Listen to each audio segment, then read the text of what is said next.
안녕하세요. 사기꾼 같은 남편하고 이혼한 30대 여성입니다. 남편과는 같이 일하던 직장 동료의 소개로 만났습니다. 남편은 요식업에 종사하는 사람이었고, 저는 중소기업에 다니는 평범한 회사원이었어요. 조건만 들었을 때는 나이가 같다는 것 말고는 비슷한 구석이 하나도 없어서 별 기대 없이 나갔던 소개팅이었는데 의외로 대화가 잘 통해서 시간이 어떻게 가는지도 모르겠더군요. 이후로 특히나 남편이 적극적으로 대시를 해온 덕에 저희는 금세 연인 사이로 발전했고 결혼 이야기까지 나누게 되었어요. 사귀는 동안 이미 충분히 서로가 어떤 사람인지는 알아왔었고 서로 사랑한다는 확신도 있었기에 결혼 이야기가 나오기 시작한 이후로는 돈 이야기를 많이 했어요. 남편의 월 수입은 한 달에 400 정도였지만 근무 시간이 워낙 길어서 잘 번다고 말하기는 어딘가 부족한 상황이었지요. 게다가 시댁은 두 분이 살고 계신 집 한 채와 나라에서 한 달에 나오는 40만 원의 연금이 전부였던 탓에 남편이 매달 얼마씩 생활비 명목으로 보내드리고 있다대요. 그래도 남편이 그런 와중에 1억이나 모아두었다 해서 결혼을 진행하게 되었습니다. 한편 저희 친정은 서울에서 2시간 거리에 있어요. 그래서 학부 시절에는 고시원에서 살았고 대학 졸업 후 취업을 하면서 월세를 알아보기 시작했네요. 그러자 친정어머니께서 8천만 원을 주시면서 여기에 대출받아서 차라리 아파트를 하나 사라시더군요. 어린 나이에 대출을 받는다는 게 겁이 나긴 했지만 그래도 월세로 생돈 나가는 것보단 낫겠다 싶어서 결국 친정어머니 말씀을 따랐습니다. 그리고 다행히 그렇게 산 아파트가 결혼 당시에는 꽤나 많이 오른 상황이었지요. 비록 저축은 2천 정도로 많이 없었지만 대출을 거의 다 상환한 상황이었고요. 상황이 이렇다 보니 남편이나 저나 굳이 양가에 손 벌리지 않고도 결혼 준비를 해나갈 수 있었습니다. 정말이지 모든 것이 제 생각보다도 쉽게 흘러가더라고요. 하지만 식을 올리고 얼마 지나지 않아 아버님과 어머님 사이가 굉장히 좋지 못하다는 사실을 알게 되었습니다. 제 앞에서는 티를 낸 적이 없으셨지만 시이모께서 귀뜸을 해주셨어요. 남편은 위로 3살 많은 신우가 있는데 신우는 이미 시집을 간 상황이었고 당신 아들인 제 남편까지 장가를 보내면 당장이라도 아버님과 황혼이혼을 하시겠다며 주변에 그렇게 말씀하고 다니셨다대요. 하지만 어머님의 원대한 계획은 결국 이루어지지 못했습니다. 제가 시집 온 지 2달이 채 되지 않았던 한여름의 어느 날 새벽이었어요. 남편은 샤워를 하고 있었는데 거실에서 남편 핸드폰이 울리더라고요. 평소라면 저나 남편이나 둘 다 서로의 핸드폰은 울리던지 말던지 손을 대지 않는데요. 그날따라 그 벨소리가 왠지 심상치 않게 들리더군요. 밤 11시에 걸려온 전화였으니 혹시 어머님 아버님에게 무슨 일이라도 있는가 싶기도 했고요. 그렇게 받은 전화는 신우에게서 걸려온 것이었는데 신우가 침통한 목소리로 어머님이 지금 대학병원에 있다며 저희더러 빨리 내려오라 했습니다. 하지만 저희가 도착했을 땐 이미 어머님은 눈을 감으신 이후였어요. 급성 뇌출혈이었네요. 이후로 아버님은 혼자가 되셨습니다. 친정어머니께서는 혼자가 된 사돈인 아버님을 염려하셨지만 그보다는 물론 저를 더 걱정하셨어요. 저더러 고생이 많겠다며 일을 어쩌냐고 안절부절을 못하셨는데 그때만 해도 저는 어머니가 왜 그러시는지 이해를 하지 못했지요. 하지만 어머님이 돌아가시고 장례도 마치고 한 달 정도 지났을까요? 그때부터 슬슬 친정어머니가 뭘 그리 걱정하셨던 건지 조금씩 감이 오기 시작하대요. 어머님 장례도 끝나고 어느 정도 상황이 정리가 돼가던 무렵 신우에게서 연락이 왔습니다. 신우는 제가 묻지도 않았는데 먼저 자기가 얼마나 힘든 시집살이를 하고 있는지 자기 이야기를 늘어놓기 시작하더군요. 받은 거 없이 빈몸으로 시집을 갔더니 시집 식구들 눈치가 보여서 친정에 신경을 쓸래도 쓸 수가 없다면서 저더러 같은 여자이고 며느리니 자기가 무슨 말을 하는지 알지 않냐고 그러면서 제가 자기 입장을 당연히 이해한다는 식으로 몰고 가더니 그래서 말인데 자기는 자기 시댁에 잘할 테니까 저더러 자기 아버지 그러니까 아버님께 신경 좀 써달라 하더라고요. 듣다 못한 제가 잘해달라는 게 무슨 말씀이시냐고 단도직입적으로 물으니 한다는 말이 뭐 자주 들여다보고 말동무도 해드리고 그러면 좋겠다고요. 신혼의 집은 아버님 댁에서 차로 40분 거리이고 저희 집은 30분 거리입니다. 방향만 반대일 뿐 시간으로 따지면 그 집이나 독인객인이지요. 그런데 신우는 임신 준비랍시고 일도 안 하고 전업주부로 살던 반면 저는 직장을 다니고 있었어요. 그러면 상식적으로 누가 혼자 되신 아버님을 들여다보는 게 맞는 걸까요? 하지만 아버님 혼자 되신 지 얼마나 되었다고 딸하고 며느리하고 이런 이야기를 한다는 게 제가 생각해도 너무한다 싶어서 그냥 신우는 내키는 대로 떠들게 두고 별말은 안 했습니다. 주말이나 이따금씩 시간 날 때 한 번씩 들려서 며느리인 내 할도리만 하면 되는 거라고 그렇게 생각하고 말았지요.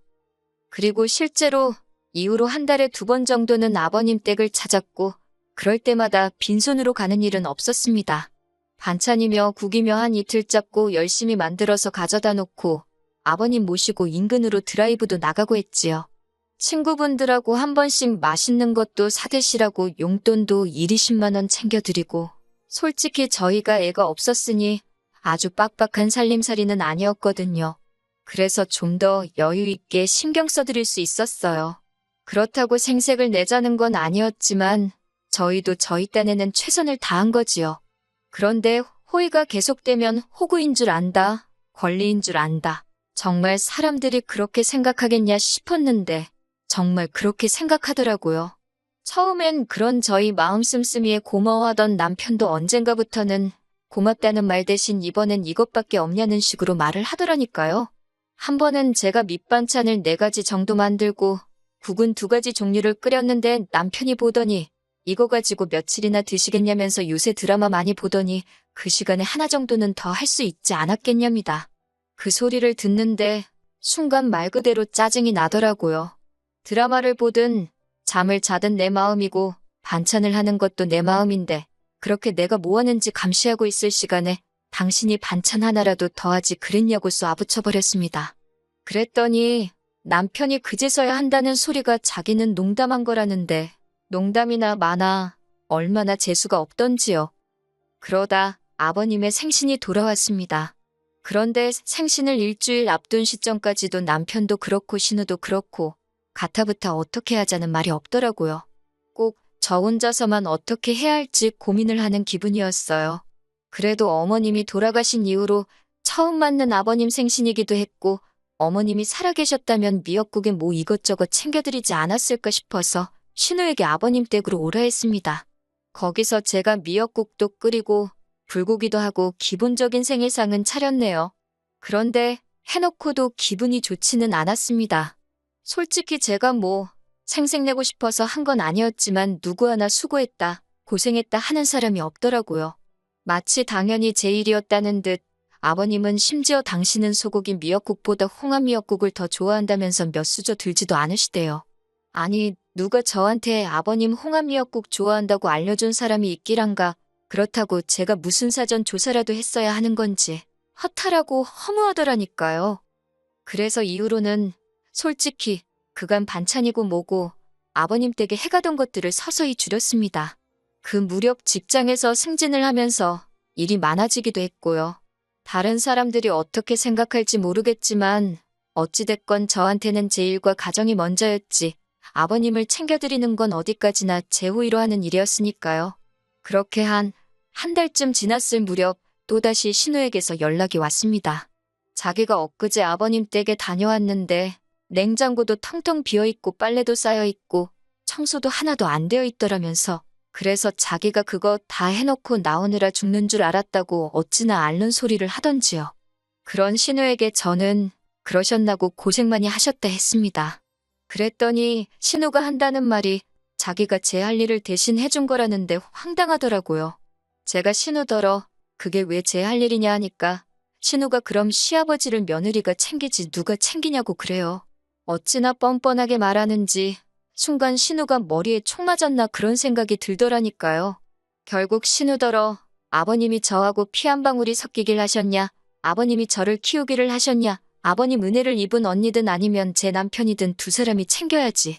어디 가서 그런 말씀 하지 마시라고 남들이 이상하게 본다고 쏘아붙였어요. 이후로 신우도 빈정이 많이 상했는지 저에게 아버님 일로 연락을 해오는 횟수가 부쩍 줄었습니다. 솔직히 처음엔 어찌됐건 신우랑 사이가 틀어졌으니 마음이 편치는 않더라고요. 하지만 그것도 이내 있게 된 게 신우랑 틀어지고 아버님 일도 덜 신경 쓰기 시작하니까 제 시간도 많아지고 그래서 굳이 상황을 나아지게 하려는 어떤 노력 같은 걸 안 했습니다. 긁어부스럼이란 말도 있잖아요. 그러다 남편을 통해 신우의 소식을 듣게 되었는데 신우가 취직을 했답니다. 신우 집 근처에 있는 마트에서 일을 하게 되었다고요. 전업주부 생활을 즐기는 줄 알았더니 어쩐 일로 일을 다 하나 싶었지만 굳이 묻지는 않았어요. 어쨌든 잘 됐네 하는데 남편이 하는 말이 가관이 돼요. 남편이 이제 신우도 일을 하니까 아버님 돌보는 일은 제가 신경을 많이 써줘야 할 것 같답니다. 제가 남편더러 어이가 없다고 나는 결혼할 때부터 지금까지 한 번도 일을 쉰 적이 없는데 왜 신우가 일자리를 구했다고 아버님 챙기는 일이 내가 할 일이 되는 거냐며 물었습니다. 그러자 남편이 그러면 어쩌냐고 오히려 저에게 반문을 해요. 짜증이 나서 당신이랑 신우랑 둘이 머리를 맞대고 상의해보라고 나한테 떠넘길 생각하지 말라고 쏘아붙였어요. 하지만 제가 말은 그렇게 했지만 아예 아버님을 모른 척 할 수는 없잖아요. 그럴 생각도 없었고요. 그래서 예전처럼 한 달에 두세 번은 남편과 함께 때로는 혼자서 아버님을 찾았습니다. 하지만 역시나 저희 아버님 한 번을 고맙다 소리를 안 하시대요. 그래도 그냥 제 마음 편하자고 하는 일이다 생각하고 타박안 하시는 게 어디냐 무뚝뚝한 양반이시다 그렇게 생각하고 말았습니다. 그러다 작년 여름에서 가을로 넘어가던 무렵부터 아버님이 툭하면 심심하다 외롭다 소리를 하시더라고요. 특히 혼자 식사하는 게 너무 싫으시다며 걸핏하며 저와 남편더러 아버님 댁에 들려 저녁을 같이 먹고 가라 하시는 거예요. 처음에는 몇 번 맞춰드리다가 빈도수가 일주일에 두세 번으로 잦아지면서는 도저히 안 되겠다 싶어서 저는 못 가고 남편만 가고 아니면 둘 다 못 가고 그랬습니다. 그랬더니 이건 뭐 단식투쟁도 아니고 그냥 식사를 안 하겠다고 하시는데 솔직히 저는 그런 아버님의 협박이 귀엽고 동시에 귀찮다고 느꼈을 뿐 그다지 심각하게 와닿지는 않더라고요. 하지만 아무래도 남편은 자식이니 달랐던 모양이에요. 별 걱정 없는 저를 향해서 시부모도 부모라며 장인어른이 그러셨어도 이렇게 천하태평일 수 있냐는 둥 저러다 아버님 쓰러지시면 제가 책임질 거냐는 둥 걱정을 사서 하더라고요. 그러더니 급기야 하루는 자기가 아무리 생각해봐도 달리 떠오르는 방법이 없다면서 아버님을 모시고 살잡니다. 지금 아버님이 사시는 집은 팔고 올라오시게 해야겠대요. 황당해서 지금 사는 집이 내 집인 건 알고 있냐. 그런데 그렇게 멋대로 결정을 하는 게 어딨냐. 안 된다 했습니다. 그랬더니 자기도 저랑 결혼할 때 빈손으로 온 거 아니라면서 무조건 모셔야겠다고 맞서더라고요. 남편이 1억을 들고 온 건 사실입니다. 하지만 그 1억 중 5천만 원이 남편이 몰고 다니는 차를 사는데 들어갔고 나머지 5천도 가정가구와 같은 혼수에 쓰였어요. 가정가구도 순전히 남편의 고집과 취향이 반영되다 보니 가격대가 올라갔을 뿐이고요. 그리고 저희가 살고 있는 아파트는 6억짜리였고 세금도 제 명의라는 이유로 오롯이 저 혼자 감당하기로 한 상황이었습니다. 그런데 갑자기 아버님을 모시고 오겠다니 저로서는 황당하기 짝이 없었지요. 저는 절대로 못 모시고 산다고 고집을 꺾지 않았습니다. 그랬더니 남편이 안 되겠다 싶었는지 저를 무슨 애 다루듯 슬슬 구슬르기 시작하대요. 아버님이 집 팔고 나면 그 돈이 다 누구 차지가 되겠냐. 효도한 자식 몫이 되는 거다. 그러니 우리가 모셔야 한다나 어쩐다나. 남편이 하도 간곡히 부탁하고 저도 마음이 편치 않아 이리저리 생각도 하고 계산도 하고 그러다 일단 아버님 집의 시세라도 알아봐야겠다 싶어서 부동산에 가서 물으니 시장이 안 좋아서 많이 받아야 2억이나 받겠다 하대요. 그러면서 공인중개사가 지나가는 말처럼 등기부등본을 한번 확인해보라길래 말대로 했습니다. 그랬더니 세상에 대출이 1억이 넘게 걸려있더라고요.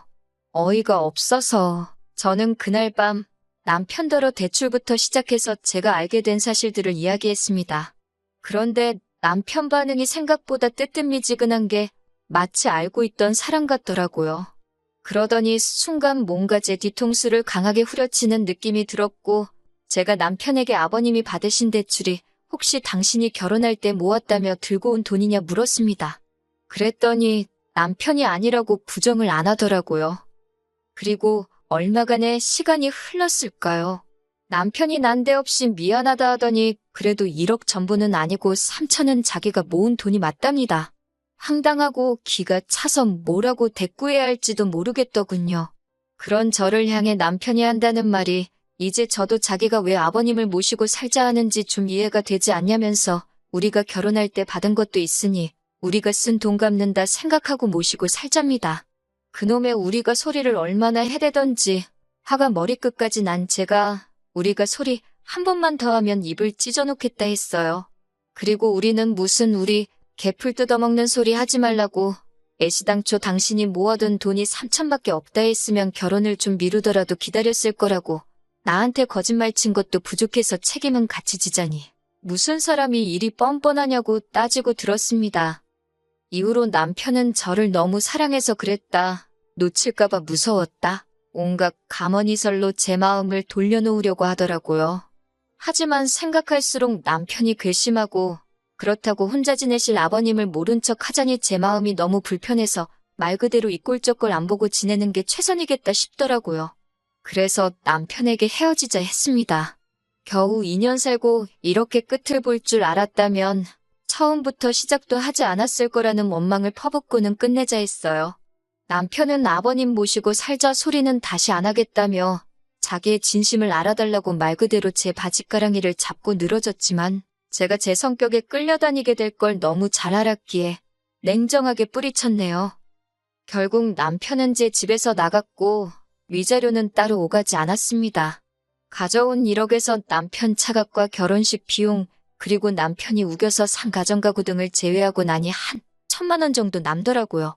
신우가 그 1,000만 원은 돌려달라고 민사를 꺼내 어쩌네 하길래 걸라 했습니다.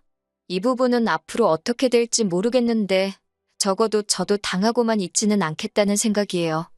그렇게 헤어진 지 이제 막 2달이 되어가네요. 시간은 참 빨리 흘러가고 사람 마음도 금세 무뎌져 가지요. 남편의 행복을 빌어줄 정도로 제가 대인배는 못 되지만 적어도 아버님만큼은 어디 아프지 마시고 남은 여생 외롭지 않게 지내다 가셨으면 좋겠습니다.